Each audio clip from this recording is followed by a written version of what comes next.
शिवाय गुरवे सच्चिदानन्दमूर्तये निष्प्रपञ्चाय शान्ताय निरालम्बाय तेजसे। हरिओम प्रभु जी। आज के इस अध्यात्म परिषद में आप सबका स्वागत है। आज का प्रश्न है, वित्त तृष्णा क्या है? वित्त तृष्णा क्या है? देखो प्रभु जी, तृष्णा का अर्थ होता है प्यास, लेकिन जब यह तृष्णा या प्यास अध्यात्म शास्त्र के साहित्य में इस्तेमाल होता है शब्द, तब सिर्फ प्रवाही की प्यास, पानी या कोई लिक्विड की प्यास, ऐसा अर्थ नहीं होता। भूख और प्यास, हमारे भूख पेट की और प्यास भी पेट की। भोजन से भूख मिटती है और पानी से प्यास मिटती है। तो इस अर्थ में यहाँ पर तृष्णा का अर्थ नहीं है। प्यास हमारे 10 इंद्रियां और मन 11 की प्यास होती है। 11 की भूख भी कहते हैं, प्यास भी कहते हैं। जैसे समझो, एक भजन आता है, दर्शन दियो भगवान हमारी अखियां प्यासी रे। अब आंख को प्यास कैसे लगेगी? प्यास तो गले में लगती है, कंठ में लगती है, मुंह में लगती है, जिह्वा को लगती है, समझ लो पेट को लगती है। आंख को कैसे प्यास लगेगी? दर्शन दो घनश्याम हमारी अखियां प्यासी रे। इसका मतलब क्या है? हे भगवान, आपके रूप का दर्शन करने के लिए मेरी आंखें तरस रही है, तड़प रही है। तरसना भी प्यास का ही एक वर्जन है, तड़प रही है। जैसे किसी को प्यास लगे और बहुत प्यास लगे और बहुत बड़ा सहरा का रण हो, उसमें अगर वो जा रहा है और इतनी प्यास लगी है, आसपास में कहीं पानी नहीं दिख रहा, अब तो लगता है अब जिंदा रहना मुश्किल है, जान निकल जाएगी प्यास के मारे, उतनी प्यास लगे तो क्या करता है आदमी? तड़पता है ना। तो मेरी आंखें आपके रूप का दर्शन करने के लिए तड़पती है। आंख का विषय है रूप। उसी तरह 10 इंद्रियों के अपने अपने विषय, अपने अपने कार्य है। आंख रूप को देखती है, कान शब्द के लिए तड़पता है, शब्द सुनने के लिए। एक दिन भी अगर आपको कहीं अकेला रहना पड़े, घर में या कहीं पर बिल्कुल अकेला, जहां मनुष्य वस्ती मात्र हो ना, तो आप तड़प जाओगे शब्द सुनने के लिए। या तो मोबाइल चला लोगे, रेडियो, या मोबाइल रेडियो कुछ भी नहीं है समझ लो, और आप सुबह से लेकर बैठे हैं, बस कोई आवाज ही नहीं सुनाई दी। उसी समय अगर कोई एक पंछी भी बोलता है ना, तो आपको बहुत अच्छा लगता है। क्यों? क्योंकि आप ये पंछी की आवाज के शब्द हमारे कान की प्यास बुझा रहे हैं। तो 5 ज्ञानेंद्रियों के 5 विषय हैं, शब्द, स्पर्श, रूप, रस, गंध। शब्द कान का विषय है, स्पर्श इस त्वचा का, त्वक का विषय है, रूप आंख का विषय है, रस रसना का, जिह्वा का विषय है, और गंध घ्राण का, हमारे नाक का विषय है। अपने अपने विषयों के लिए हमारी इंद्रियां तड़पती रहती है। क्यों भाई? इसके लिए क्यों तड़पती है? और पांव कहीं ना कहीं जाने के लिए तत्पर रहते हैं, हाथ किसी को पकड़ने छोड़ने के लिए तत्पर रहते हैं, वाणी हमारी कुछ न कुछ बोलने के लिए तत्पर रहती है, तड़पती रहती है।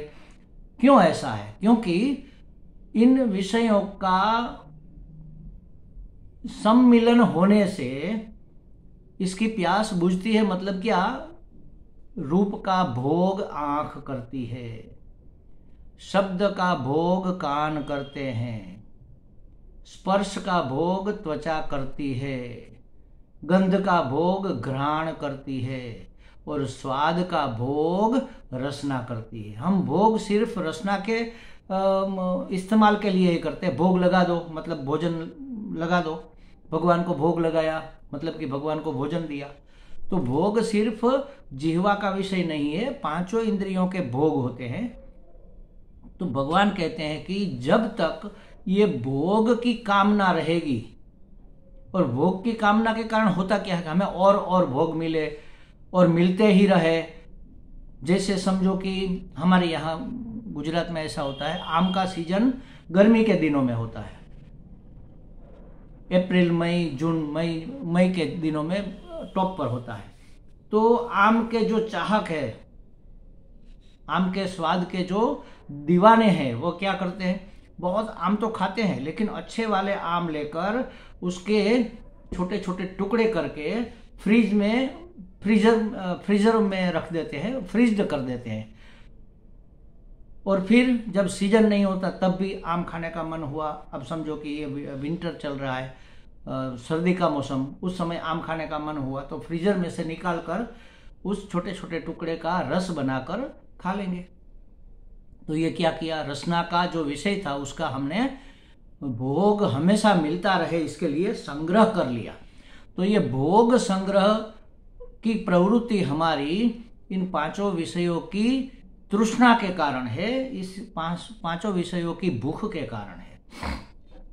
अब भगवान ने विषय दिए हैं, भगवान ने इंद्रियां दी है, तो सम्मेलन तो होगा ही, लेकिन हमें इंद्रियों के विषयों का उपयोग करना है, उपभोग नहीं करना है। जैसे भूख लगी है तो खाना पड़ेगा, शरीर टिकाने के लिए खाना है, जीने के लिए खाना है, खाने के लिए नहीं जीना है। तो हमारा जीवन चलता रहे और तंदुरुस्त चलता रहे, इस हिसाब से हमें खाना चाहिए, न कि स्वाद की संतुष्टि के लिए। तब होता है भोजन का उपयोग। और स्वाद की संतुष्टि के लिए भांत भांत के भोजन बनाकर जब हम खाते हैं, उसमें मसाला वसाला सब डाल कर उसको चटकीला बनाकर चटाका लेकर खाते हैं, तो ये हुआ उपयोग नहीं हुआ, उपभोग हो गया। तो दुनिया की, हमारे गुरुजी कहते हैं कि दुनिया की किसी भी वस्तु का भोग करना उसका अपमान है। ये जगत परमात्मा ही जगत रूप में बना है, इसलिए ये तो पूज्य है, भोग्य नहीं है।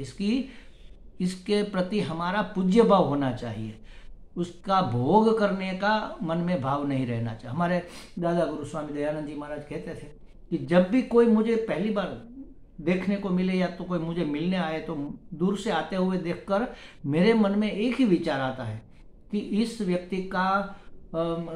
व्यक्ति को मैं कैसे सहायता कर सकूं, इसके लिए मैं कैसे उपयोग में आ जाऊं। जबकि हमारा क्या होता है, जब किसी का संपर्क होता है तो हम यही सोचते हैं कि हम इसका कैसे उपयोग कर ले, ये व्यक्ति, ये वस्तु, ये पदार्थ हमारे लिए किस तरह उपयोग में आ जाए। और महात्मा लोग सोचते हैं कि हम इसके लिए क्या उपयोग में आ सकते हैं। देखो, ये कंज्यूमर से कंट्रीब्यूटर बनने की बात है, हमें बांटना है। बांटने का नाम ही यज्ञ है। सूर्य यज्ञ करता है, पूरा दिन अपनी रोशनी बिखेरता है, चंद्र यज्ञ करता है, वनस्पतियों को पोषित करता है, हर एक सृष्टि का हर एक कण यज्ञ कर रहा है। एकमात्र मनुष्य ऐसा है जो भोग कर रहा है, देना जानता नहीं, बस लेना ही लेना, चाहिए चाहिए। एक अंदर सितार बजती रहती है, जैसे संगीत का कोई जलसा होता है ना, तो पीछे एक तानपुरा लेकर कोई एक व्यक्ति बैठा रहता है और टिन टिन टिन टिन ये बजाता रहता है। तो ये तानपुरे की जो तान है ना, उसके हिसाब से गायक या संगीतकार संगीत बजाता है, गायक अपना गीत गाता है। तो उसी तरह हमारे भीतर भी एक तान बजती रहती है, चाहिए चाहिए चाहिए चाहिए। बस इसी चाहिए की चाहना के अनुसार हमारा जीवन चलता है। जैसे उस तानपुरे की ताल के अनुसार, सुर के अनुसार संगीत और गीत चलता है, उसी तरह हमारी इस चाहिए चाहिए की तान पर हमारा जीवन चलता है। तो ये तो भोगमय जीवन हो गया।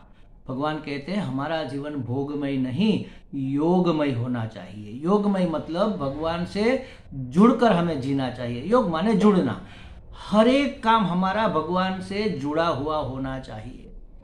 हम स्नान कर रहे हैं तो हम पवित्र होकर भगवान का भजन करेंगे, तो हमारा स्नान भी भजन हो गया। हमें अगर समझो कि बाथरूम जाना है, पेशाब करने जाना है, तो पेशाब करके हाथ पांव धोकर फिर हम भजन करने इसलिए बैठते हैं कि भजन के बीच में उठना न पड़े। तो हमारा अखंडानंद जी महाराज कहते हैं कि तो हमारा ये पेशाब करना भी भजन हो गया। ये हो गया योग। हमारी हर एक प्रवृत्ति भगवान से जुड़ी रहे, तृष्णा हमारी मिट जाए।